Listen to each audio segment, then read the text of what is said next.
যদি কোরআন শরীফের এই আয়াতটি 7 বার পাঠ করে আপনি মিষ্টি জাতীয় যে কোনো খাবারে ফু দিয়ে আপনার স্বামীকে, আপনার সন্তানকে, আপনার শাশুড়ি, শ্বশুর, আপনার শত্রু যেই হোক, যাকেই খাওয়াবেন সেই আপনার কান ধরে উঠবোস করা শুরু করবে। এমনই একটি শক্তিশালী পাওয়ার আমল। এটা এমন না যে বাড়তি একটা দোয়া, এটা হচ্ছে কোরআন শরীফের সরাসরি একটি আয়াত। তাও এই আয়াতটি লিখেছেন আশরাফ আলী থানভী রহমতুল্লাহ আলাই, তার কিতাবের মধ্যে নিয়ে আসছেন। আপনি যদি আশরাফ আলী থানভী রহমতুল্লাহ আলাইয়ের পরিচয় জানতে চান তাহলে গুগলে সার্চ করবেন যে উনি কোন মাপের মানুষ ছিলেন, কেমন মানুষ ছিলেন।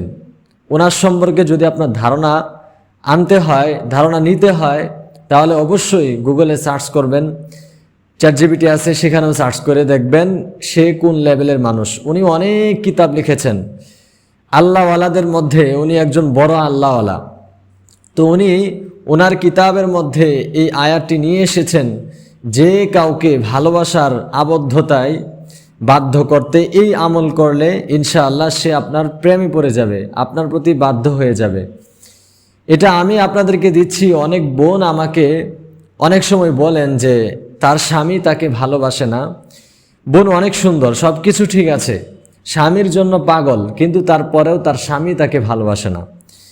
এই যে স্বামীর একটা বদ অভ্যাস, এটাকে কোরআন শরীফের একটি আয়াতের মাধ্যমে উসিলা দিয়ে ঘুরিয়ে তার প্রতি ভালোবাসা সৃষ্টি করার জন্য একটি আয়াত, খুবই গুরুত্বপূর্ণ কোরআন শরীফের আয়াত।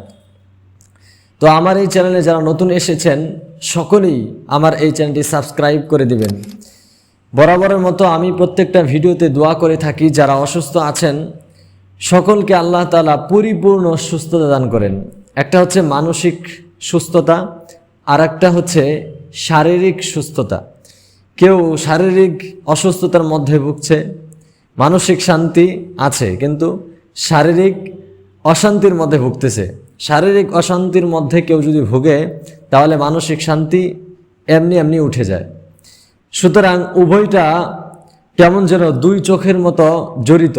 এটাতে ব্যথা পেলে যেমন এটা দিয়েও আপনার চোখের জল ঝরে, ঠিক তেমনই আপনার শারীরিক কোনো কষ্ট থাকলে মানসিক কষ্টটাও শারীরিকের কারণে চলে আসে।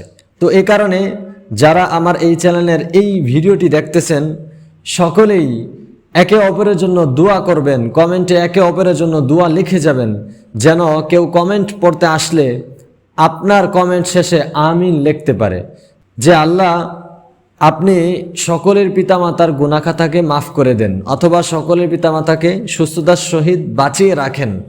এই যে আপনি একটি কমেন্ট করলেন, এখানে এসে কেউ আমিন বলতে বাধ্য।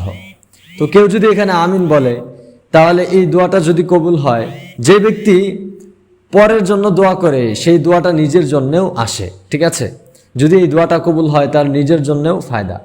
তো যাই হোক, সকলেই আমিন আমিন লিখে যাবেন কমেন্টে। আর আল্লাহ তাআলা যেন আমাদেরকে জান্নাতে আবার দেখা করিয়ে দেয়, এজন্য সকলে বেশি বেশি আমিন লিখে যাবেন।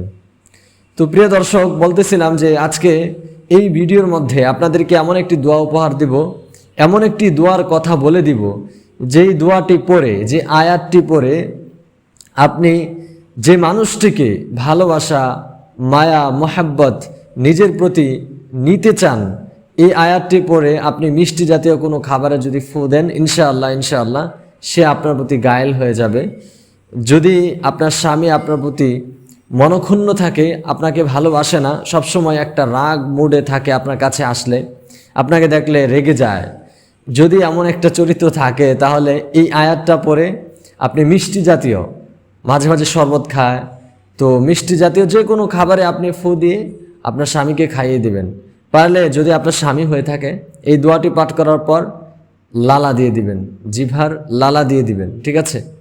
তো প্রিয় বোন, কীভাবে এটার আমল করবেন, কোন সময় করবেন, এ টু জেড সব কিছু এই ভিডিওর মধ্যে বলে দেব ইনশাআল্লাহ তাআলা। সম্পূর্ণ ভিডিও ভালো করে দেখবেন এবং দোয়াটি আমি স্ক্রিনের মধ্যে দিয়ে দিব, এখান থেকে খুব ভালো করে শিখে নেবেন। পাশাপাশি আমি এই দোয়াটা কমেন্ট সেকশনে লিখে দিব, সেখান থেকেও শিখে নেবেন। যদি সেখানে শিখতে না পারেন তাহলে বাসায় তো কোরআন শরীফ অবশ্যই আছে, তাই না? তো কোরআন শরীফ বের করে সূরা মায়েদার 58 নম্বর আয়াত বের করবেন। সূরা মায়েদার 58 নম্বর আয়াত, এই আয়াতটি আপনি পাঠ করবেন। আয়াতের অর্থটাও দেখে নেবেন ইনশাআল্লাহ। আয়াতের অর্থটাও অনেক সুন্দর মাশাআল্লাহ। তো আয়াতটা ওখান থেকে ভালো করে শিখে নেবেন। শিখে নিয়ে এই আমলটি করার চেষ্টা করবেন আপনার স্বামীর জন্য, আপনার শ্বশুর শাশুড়ির জন্য, এলাকাবাসীর মধ্যে যে ব্যক্তি মাহরাম তবে আপনার শত্রু। মাহরাম বলতে আপনার জায়েজ, দেখা দেওয়া জায়েজ, কিন্তু সে আপনার শত্রু, আপনার খারাপ চায়, তাকে আপনার প্রতি যেন বাধ্য করা যায়, ভালোবাসার বন্ধন সৃষ্টি করা যায়, এই জন্য আপনি এই আমলটা করতে পারেন। আর যারা অনেক ক্ষতিগ্রস্তের মধ্যে আছেন, মানে অনেক ব্যক্তি আছেন যাদেরকে তাবিজ করা হয়, যাদেরকে বান মারা হয়, কুফরি করা হয়, দুজনের সম্পর্ককে ছিন্ন করার জন্য তাবিজ করেছে, এমন খুব কঠিন কঠিন রোগী যদি পান তাহলে অবশ্যই আমার সাথে যোগাযোগ করিয়ে দিতে পারেন ইনশাআল্লাহ। আমার কাছে অনেকেই এই বিষয় নিয়ে এসেছিলেন, আলহামদুলিল্লাহ তাদেরকে ধরিয়ে দেওয়া হয়েছে যে আপনাদেরকে তাবিজ করা হয়েছে, এখন যদি আপনারা চান তাহলে এটাকে তুলে নিতে পারেন, আমার কাছে তুলতে পারেন, আমার মাধ্যমেই তুলতে পারেন, অথবা আপনিও তুলতে পারেন, এটা আপনার মার্জি। সুতরাং যদি কেউ কঠিন রোগে আক্রান্ত থাকেন, যে রোগটা কখনো কোথাও ধরা পড়ে না, ঠিক আছে, অদ্ভুত আচরণ অনুভব করেন, তাহলে অবশ্যই যদি এই ভিডিও আপনার সামনে এসে থাকে অবশ্যই আমার সাথে যোগাযোগ করার চেষ্টা করবেন। তো যে দোয়াটি আজকে বলবো এই দোয়াটি হলো সূরা মায়েদার 58 নম্বর আয়াত। এই দোয়াটি পাঠ করার আগে আপনি একটু অজু করে নেবেন, কারণ হচ্ছে পবিত্র শরীরে, এটা যেহেতু কোরআন শরীফের একটি আয়াত, কোরআন শরীফের আয়াত আপনি যেহেতু পাঠ করবেন অবশ্যই আপনার পবিত্র থাকা আবশ্যক একটা বিষয়। তো আপনি অজু করে নেবেন, অজু করে নিজেকে পবিত্র রেখে 3 বার দুরূদ শরীফ পাঠ করবেন। আগে আস্তাগফিরুল্লাহ পাঠ করে নেবেন, আস্তাগফিরুল্লাহ 3 বার পাঠ করে নেবেন। আস্তাগফিরুল্লাহ মানে কি? হে আল্লাহ আমি ক্ষমা প্রার্থনা করছি, আমাকে ক্ষমা করো, এটাই তো নাকি? তো আল্লাহর কাছে এভাবে আরবিতে ক্ষমা প্রার্থনা করবেন, কারণ এরপর আপনি আল্লাহর কাছে একটি দাবি জানাতে যাচ্ছেন। বিষয়টা এমন না আস্তাগফিরুল্লাহ পড়তেই হবে। কেন পড়বেন? কারণ আল্লাহ তাআলা যেন আপনার প্রতি ভালোবাসা বেড়ে যায়, যেন আপনার কথা দ্রুত কবুল হয়, এই কারণে আস্তাগফিরুল্লাহ পড়বেন। আমরা সমাজের মধ্যে অনেক সময় করি না যে তোমাকে অনেক ভালো লাগতেছে, আজকে তুমি অনেক খুশি, হ্যাপি, এগুলো বলে বলে মানে তাকে চেষ্টা করি যেন একটা আনন্দের মুহূর্তে নিয়ে আসা যায়। এরপরে আমরা দাবি করি আমাকে একটা কিছু দাও না, আজকে তুমি তো অনেক খুশি, আমাকে একটা গিফট করো। তো এইভাবে আল্লাহর কাছেও যে কোনো জিনিস চেয়ে নিতে হয়, আগে আল্লাহরকে খুশি করতে হয়, নামাজ 2 রাকাত নামাজ পড়তে হয়, আস্তাগফিরুল্লাহ পাঠ করতে হয়, দুরূদ শরীফ পাঠ করতে হয়, এরপর আল্লাহকে বলতে হয় আল্লাহ আমার তো অমুক জিনিস প্রয়োজন, তুমি আমাকে দাও। না, আপনি সরাসরি যদি আল্লাহকে এভাবে বলতে থাকেন আল্লাহ আমাকে দাও আমাকে দাও, তাহলে এটা কেমন যেন হয়ে গেল। সুতরাং আপনি সর্বপ্রথম অজু করবেন, এরপর 3 বার আস্তাগফিরুল্লাহ পাঠ করবেন, এরপর 3 বার দুরূদ শরীফ পাঠ করবেন।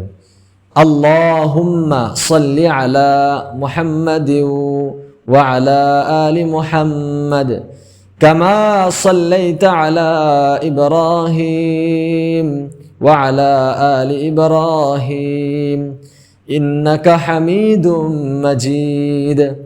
আল্লাহুম্মা বারিক আলা মুহাম্মাদিন ওয়া আলা আলি মুহাম্মাদ কামা বারাকতা আলা ইব্রাহিম ওয়া আলা আলি ইব্রাহিম ইন্নাকা হামিদুম মাজিদ।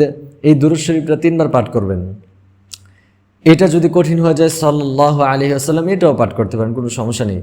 এরপর হচ্ছে আপনি সূরা মায়েদার 58 নম্বর আয়াত পড়বেন, আউযু বিল্লাহ বিসমিল্লাহ, এই দুটা পাঠ করে। তো আমি স্ক্রিনে দিয়ে দিচ্ছি, এখান থেকে ভালো করে উচ্চারণটা শিখে নিতে পারেন।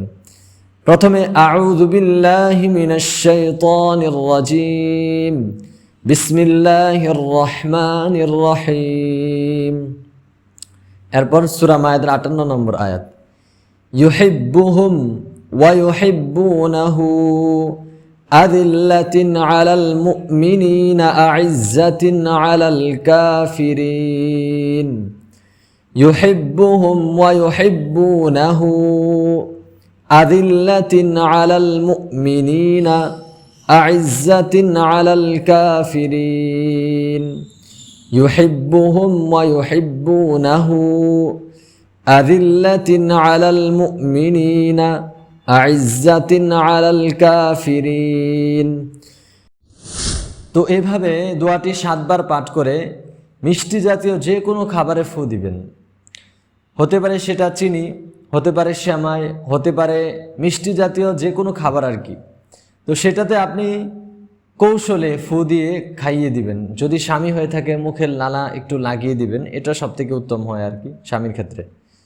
সন্তান হলেও এটা করতে পারেন, সমস্যা নেই। অবৈধ ক্ষেত্রে এমন কাজ করবেন না, এটা হচ্ছে আমার নিষিদ্ধ। যদি কেউ করতে চান তাহলে অবশ্যই কমেন্টে জানাবেন যে আমি করতে চাই, এরপর আপনাকে সাইজ করা হবে। তো যাই হোক, কোরআন শরীফের আয়াত অবৈধ ক্ষেত্রে আমল করা যাবে না। তো আপনাদের কোনো সমস্যা থাকলে অবশ্যই কমেন্টে জানাবেন। সকলের ভালো কামনা করে ভিডিও শেষ করছি। আল্লাহ হাফিজ, সকলে ভালো থাকবেন।